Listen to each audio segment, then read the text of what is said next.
it's becoming blatantly obvious. As most of us have realized by now, the left-right paradigm exists to get people bought in. Give your consent over to this system so it continues, and maintain about a 50% support rate. That's just enough to keep half the country on the president's side, more or less, and the other half fighting with that half to divide and conquer us, while the agenda that has been the agenda for as long as I've been alive, at the very least, continues business as usual. The president they put in there never strays from the overall goals. And Iran has been a goal, a key domino, for decades now.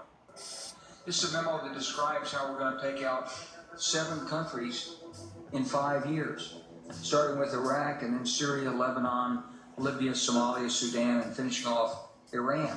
Iran has been on the target list for many years now. There's a lot of reasons for that. The Shia-Sunni conflict in the Middle East, the plan to remap the Middle East for the benefit of some of the common conspirators, the central banks. There's lots of reasons they like to take out Iran, but with over 80 million people, it's a rather large chess piece. It's taken them some time to work up to another Iran coup since the old days of the 1953 overthrow of Mossadegh and the installation of the Shah.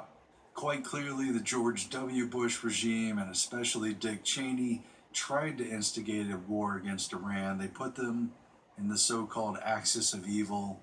An axis of evil. And they attempted to provocate some stuff. There was a dozen ideas proffered how to trigger a war. The one that interested me the most was, why don't we in our shipyard, build 4 or 5 Iranian boats that look like Iranian PT boats, put Navy SEALs on them, with a lot of arms, and the next time one of our boats goes to the Straits of Hormuz, start a shootout. And it was rejected because you can't have Americans killing Americans. It just didn't quite take off, largely because people were getting so sick of the wars and the lies associated with the events taking us to war.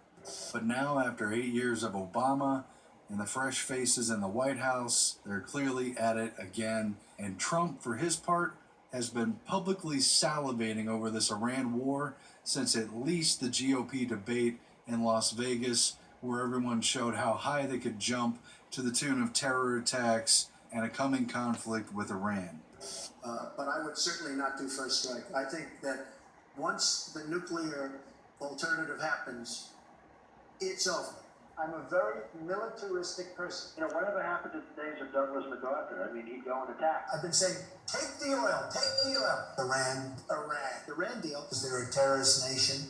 Iran is one of their biggest trading partners. Iran has power over North Korea. I met with Bibi Netanyahu the other day. Believe me, he is not a happy camper. And it's sickening. It's unconstitutional, it's anti-American, it's despicable, and it's everything we should stand up against. They're gearing up for this crap right now. Now, 3 weeks ago, Trump gave his Iran strategy speech. Upon taking office, I've ordered a complete strategic review of our